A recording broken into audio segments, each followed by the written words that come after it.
नमस्कार, प्रभात समाज न्यूजमध्ये आपलं सर्वांचं मी स्वागत करतो। आज आपण विश्वराज कॉम्प्लेक्समध्ये आहोत आणि आज विश्वराज कॉम्प्लेक्समध्ये भारतरत्न डॉक्टर बाबासाहेब आंबेडकर यांची 135वी जयंती साजरी केली जाते। या जयंतीनिमित्त आजचे झालेले कार्यक्रम आणि प्रत्येक वर्षी हा उत्साहात जो कार्यक्रम केला जातो त्यामागचं रहस्य काय आहे आणि खरोखरच डॉक्टर बाबासाहेब आंबेडकरांचे विचार देशात पोहोचले आहेत का आणि तळागाळामध्ये आज त्या विचारांचं आचरण केलं जातं का, असं आपल्याबरोबर उपस्थित असलेले प्राचार्य वाघमारे सरांकडे बोलणार आहोत। सर, काय सांगाल की प्रत्येक वर्षी आपण बोलतोय की तुम्ही लोकांनाही आणि छोट्या मुलांना डॉक्टर बाबासाहेब आंबेडकरांचे विचार पोहोचण्याचे जास्तीत जास्त प्रयत्न करताय, काय वाटतं तुम्हाला? जय भीम सर्वांना। खऱ्या अर्थानं डॉक्टर बाबासाहेब आंबेडकरांचे विचार जे आहेत हे विचार कालातीत आहेत। या विचारांची पूजा होणं गरजेचं आहे। या विचारांची पेरणी जी आहे ती विद्यार्थ्यांच्यापर्यंत करणं गरजेचं आहे।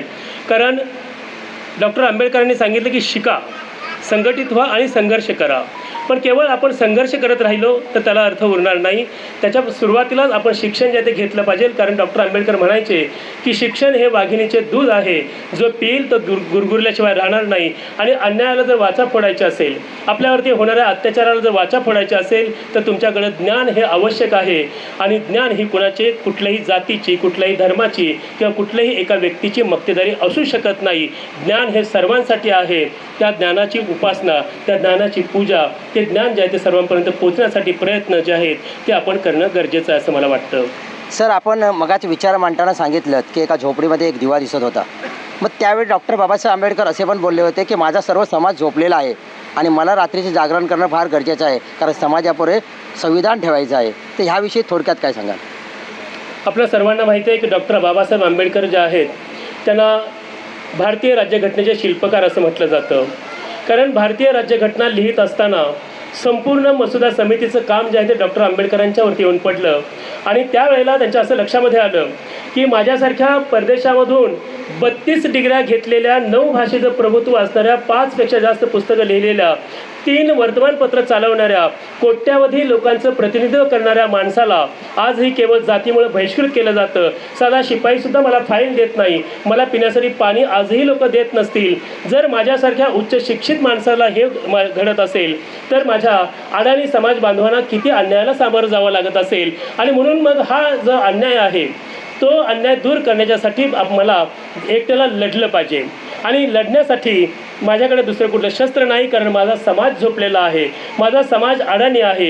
या अडाणी असणाऱ्या समाजाला मला जागृत करण्यासाठी माझी लेखणी जी आहे ती झिजवली पाहिजे, माझं सगळं आयुष्य जे आहे ते त्या ठिकाणी मला झिजवलं पाहिजे असं म्हणून डॉक्टर आंबेडकरांनी अतिशय बिकट परिस्थितीच्या मधून 18 तास 21 तास अभ्यास करून भारतीय संविधान लिहिण्याचं आणि तमाम हिंदू धर्मातल्या स्त्रियांचं आणि कोट्यावधी दलित समाजामधील लोकांचं जीवन जे आहे ते बदलवणारी राज्यघटना आपल्याला या ठिकाणी देण्याचं अतिशय महत्त्वाचं काम केलं। आणि म्हणून ते म्हणायचे की जेवणासाठी पैसे आणि झोपण्यासाठी वेळ जो आहे तो माझ्याकडं अजिबात नाही, कारण मला जागं राहिलं पाहिजे, मला सातत्यानं जागृत अवस्थेमध्येच या ठिकाणी काम जे आहे ते करायचं आहे। आणि म्हणून मगाशी मी सांगितल्याप्रमाणे की डोळे ज्या वेळेला खराब झाले वाचन करून, अभ्यास करून, त्यावेळेला आंबेडकरांनी सांगितलं की माझे जर डोळे गेले तर मी स्वतःचं जीवनाची इतिश्री करून टाकेन, जीवन संपवून टाकेन।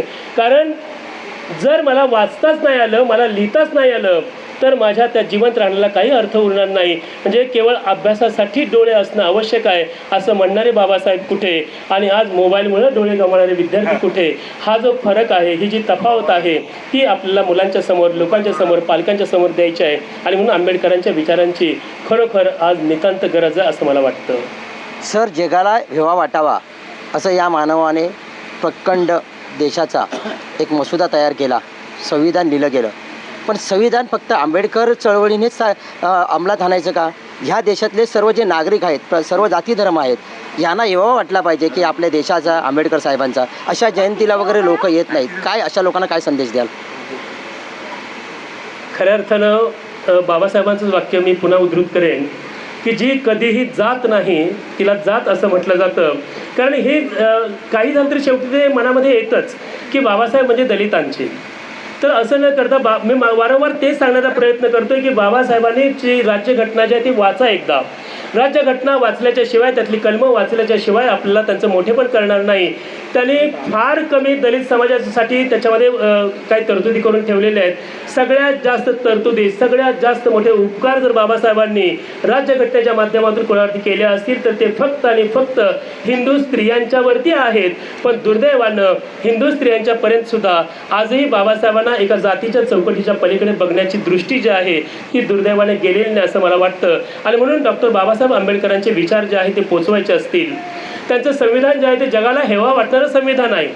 जगातल्या सगळ्यात मोठ्या लोकशाहीचं प्रतिनिधित्व करणारं हे संविधान जे आहे ते केवळ एकटा बाबासाहेबांनी आपल्याला दिलेलं आहे. मी मागा सांगितल्याप्रमाणे की या डॉक्टर आंबेडकरांच्या संविधानाला साक्ष मानूनच शपथ जे आहे ते राष्ट्रपती घेतात. पंतप्रधान आपला कारभार जो आहे तो त्याच्यानुसारच करतात. सर्वोच्च न्यायालयाचे न्यायाधीश जे आहेत ते सुद्धा कारभार जो आहे तो या राज्यघटनेला अनुसरूनच करतात. प्रत्येक पानावरती, प्रत्येक श्वासावरती बाबासाहेबांचं संविधान जे आहे ते आपल्या उपयोगाला येत असताना केवळ बाबासाहेब हे विशिष्ट जातीतले आहेत असं म्हणून त्यांच्याकडे दुर्लक्ष करणं किंवा त्यांच्या विचारांना त्या ठिकाणी डावलणं हा कृतज्ञपणा म्हणावा लागेल. आणि म्हणून बौद्ध धर्मीय लोकांना तर अपील आहेच, पण त्याच्यापेक्षा मी हिंदू धर्मातील आणि इतर जाती धर्मातील सर्व स्त्री पुरुष सर्वांना मी सांगेन की आपण सर्वांनी डॉक्टर बाबासाहेब आंबेडकरांना जातीच्या पलीकडे जाऊन एकदा पहा, त्यांचं लिखाण जे आहे ते पहा, त्यांचं वाचन जे आहे ते करा. मी मागा सांगितलं की स्टॉक एक्सचेंज जे आहे ते बाबासाहेबांनी सुरू केलं होतं. बाबासाहेबांना बसायला जागा देत नव्हते त्या शेअर मार्केटच्या मध्ये. बाबासाहेब एक फळी घेऊन खाली जमिनीवरती बसून लोकांना कुठल्या शेअरमध्ये गुंतवावेत पैसे याचं ते मार्गदर्शन करत असायचे. म्हणजे एवढा थोर विद्वत्त माणूस जो आहे जगाच्या पाठीवरती कुणीही घेतलेला नसतील एवढ्या डिग्र्या ज्याने संपादन केल्या अशा महामानवाला एखाद्या जातीमध्ये, एखाद्या विशिष्ट अशा धर्माच्या मध्ये बंदिस्त करणं आणि हा तुमचा धर्म, तुमच्या लोकांचा सन्मान आहे, हा तुमच्या आंबेडकरांचा कार्यक्रम आहे, तुम्हीच जा असं या ठिकाणी म्हणणं किंवा अशा वृत्तीनं घरामध्ये असूनही बाहेर न पडणं, खरोखर ही मानसिकता जी आहे ती आपल्याला बदलायची गरज आहे. आज 21व्या शतकाकडे आपण निघालेलो आहे, तरीसुद्धा कुठेतरी ही जात नावाची जी जात लपून बसलेली आहे ती आपल्याला काढणं गरजेचं आहे. आणि म्हणून पुन्हा एकदा सर्वांना मी विनंती करेन की डॉक्टर आंबेडकरांसारख्या नेत्याला, शाहू महाराजांसारख्या नेत्याला, छत्रपती शिवाजी महाराजांसारख्या एका दिग्गज राजाला आपण त्यांच्या जातीच्या पलीकडे पाहायला शिका, त्यांच्या विचारांची पूजा करायला शिका, त्यांचं मार्गक्रमण जे करा. अगदी मला ताजं उदाहरण द्यायचं जर म्हणाल तर या महाराष्ट्र राज्याचे उपमुख्यमंत्री अजित पवार यांचं दुर्दैवी निधन झालं आणि त्याच्या 3ऱ्या दिवस त्यांचा होण्याच्या अगोदरच त्यांच्या पत्नी ज्या आहेत सुनेत्राताई पवार यांनी भारतीय राज्यघटनेने दिलेल्या अधिकारानुसार उपमुख्यमंत्री पदाची शपथ घेतली. 3ऱ्याच दिवशी एका हिंदू स्त्रीला एवढं स्वातंत्र्य डॉक्टर बाबासाहेब आंबेडकरांच्या राज्यघटनेमुळे मिळालं. किमान हे तरी आपल्या डोळ्यांसमोर आहे उदाहरण, त्याचं तरी त्यांनी विचार करावा. आणि कारण 3रा दिवस, 10वा दिवस, 13वा दिवस, त्याच्यानंतर सुतक, वर्षभर नवीन कपडे घालायचे नाहीत, नवीन काय करायचं नाही, या ज्या काही आपल्याकडे प्रथा होत्या त्या प्रथेला कुठेही थारा न देता डॉक्टर आंबेडकरांच्या संविधानाने दिलेलं जे स्त्री स्वातंत्र्य आहे त्या स्त्री स्वातंत्र्याच्यामुळे नवऱ्याचं 3रा दिवस जो आहे तो होण्याच्या आतच सुनेत्राताई पवार यांनी महाराष्ट्र राज्याचे उपमुख्यमंत्री म्हणून शपथ घेतली. हे सर्व डॉक्टर बाबासाहेब आंबेडकरांच्याच संविधानामुळे शक्य झालं याची जाणीव मात्र आपल्याला त्या ठिकाणी असली पाहिजे. नक्कीच. धन्यवाद. पाटील साहेब, काय सांगाल की आज ह्या विश्वराज कॉम्प्लेक्सप्रमाणे विश्वराज नाव आहे, प्रत्येक मंत्री आमदार या 6 महिन्यामध्ये या तुमच्या कॉम्प्लेक्समधून येऊन गेल्या, आताच महापौर येऊन गेलेत, काय सांगाल की विश्वराजचं हे एवढं रहस्य काय आहे? विश्वराजचं रहस्य हेच आहे की संपूर्ण विश्वाला तारून नेणारे डॉक्टर बाबासाहेब आंबेडकर यांचे जे विचार आहेत ते जनमानसापर्यंत पोचायला पाहिजे. बाबासाहेब मुळात कोणाला कळलेच नाहीत. बाबासाहेब कळायचे असेल तर त्यांना वाचलं पाहिजे. बाबासाहेबांनी जे विचार दिले ते पटवून घेतले पाहिजे. आता मगाशी सर म्हणाले की जी जात नाही ती जात, आणि खरोखर जी जात नाही तीच जात आहे. बाकी कुछ भी बनो मुबारक है लेकिन पहिले इंसान बनो. क्या बात आहे. माणसाने, प्रत्येकाने विचार केला पाहिजे की माणसाने माणूस बनता आलं पाहिजे. देव होता आला नाही तरी चालेल, देवासारखे गुण सद्गुण आपल्यामध्ये नसतात, पण पहिल्यांदा माणूस बना. आणि ही बाबासाहेबांची शिकवण आहे, माणसाने माणूस व्हायला पाहिजे. आता गेल्या 2 दिवसामध्ये सहकार्याने चर्चा करता करता असाच विषय निघाला, तेव्हा सांगण्यात आलं, एका वरिष्ठ आमच्या ज्येष्ठ महात्म्याने सांगितलं आम्हाला की पाटील साहेब, तुम्हाला ना जर बाबासाहेब कळायचे असतील ना, तर थोर महापुरुषांचे जे जे थोर महापुरुष होऊन गेले ना, त्यांच्या कार्यक्रमात तुम्हाला उपस्थित लावावी लागेल. बाबासाहेब फक्त दलितांचीच नव्हते, तर सर्व भारतीयांचे होते. अखंड हिंदुस्थानाला ज्यांनी प्रेरणा दिली ते बाबासाहेब तुमच्या आमच्यामध्ये साक्षात प्रत्यक्षात उतरले पाहिजे, तेव्हाच कुठे हे जातीपातीचं राजकारण संपेल. आणि म्हणून संपूर्ण विश्वाला तारून नेणारे डॉक्टर बाबासाहेब आंबेडकर यांनी जो घटनेत जो अधिकार दिला, त्यामुळे या विश्वराजमध्ये सगळे मंत्री संत्री आले. नक्कीच सर. त्याचबरोबर आपण पण या राजकारणात येण्याचा प्रयत्न केलात, परंतु अपयशी यशाची पहिली पायरी आहे. एक पायरी तुम्ही ओलांडलेत, यापुढे पण तुम्हाला सातत्याने कार्य तसं समाजसेवा करावी लागेल. काय सांगाल? बघा, राजकारणात उतरणं प्रत्यक्षात बघा काय माहिती आहे का, एक पायरी चढलो पुन्हा मागे आलो किंवा थोड्याच काही फरकाने आपण पूर्ण ते मंदिरापर्यंत चढू शकलो नाही महापालिकेच्या. एवढंच सांगतोय, अपयशी यशाची पहिली पायरी आहे. समाजकार्यामध्ये आम्ही निवडणूक लढून जिंकून येऊ किंवा न येऊ, परंतु ज्या समाजात राहतो त्या समाजाचं आपण काहीतरी देणं लागतो. त्या समाजाची बांधिलकी आपल्यासमोर आहे आणि म्हणून त्या समाजासाठी लढण्यासाठी झगडण्यासाठी जे बाबासाहेबांनी केलं, त्या बाबासाहेबांमधला एक अर्धा गुण जरी आमच्यात आला तरी आम्ही स्वतःला भाग्यवान समजू. आणि तोच प्रयत्न आम्ही करत असतो. कुठच्याही ठिकाणी कसलेही कार्यक्रम असो, कसल्याही कोणाची समस्या असो, कोणाच्याही अडीअडचणी असेल, जर त्या ठिकाणी जर हरेश्वर पाटील जर पोचला नाही तर मग त्या समाजकार्याला काही अर्थ नाही. आणि बाबासाहेबांचे विचार घेऊनच, थोर महात्म्यांचे विचार घेऊनच या समाजकार्यामध्ये उतरलो. प्रत्येक प्रचंड अखंड समाजासाठी मी स्वतःला वाहून दिलेला आहे.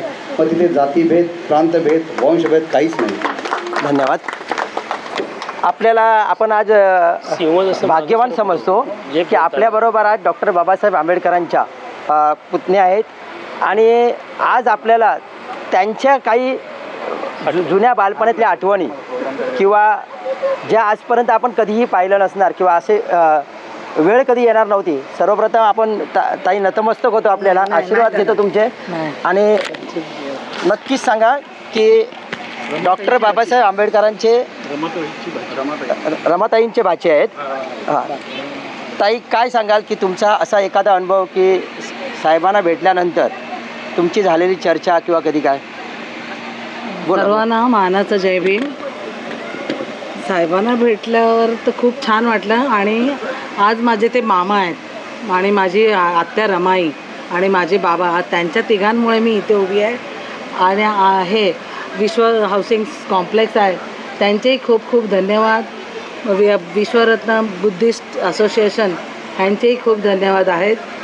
सतत अगदी चांगलं कार्य करतात आणि छान हे करत असतात सगळे कार्यक्रम वगैरे. छान वाटतं. नक्कीच. प्रत्येक टायमाला बघा आपल्याकडे एक गाणं होतं, पळती गाडी पाहूया मामाच्या गावाला जाऊया. हो. असे किती वेळा तुम्ही गेले होते मामांकडे आणि काय विचार होते त्यांचे? मामांकडे जाताना तेव्हा लहानच होते ना, पुष्कळ लहान जन्म नव्हता माझा. असं नक्की. ठीक आहे, असं चालेल. ताईने आपले विचार जे आहेत ते थोडक्यात सांगितलं की जगाला हेवा वाटावा असे विचार जे महामानवाने दिलेत, असे भारतरत्न डॉक्टर बाबासाहेब आंबेडकर यांचे आचार विचार प्रत्येक मानवाने अंमलात आणले पाहिजेत. कुठचीही जात धर्म पंथ न पाळता जर ह्या देशाचं संरक्षण आणि जर संविधान जिवंत ठेवायचं असेल तर आता होणाऱ्या जनगणनेमध्ये प्रत्येक व्यक्तीने आपली जात धर्म न लपवता चांगल्या प्रकारचं योगदान दिलं पाहिजे. तर ह्या देशाचं भवितव्य अवलंबून आहे.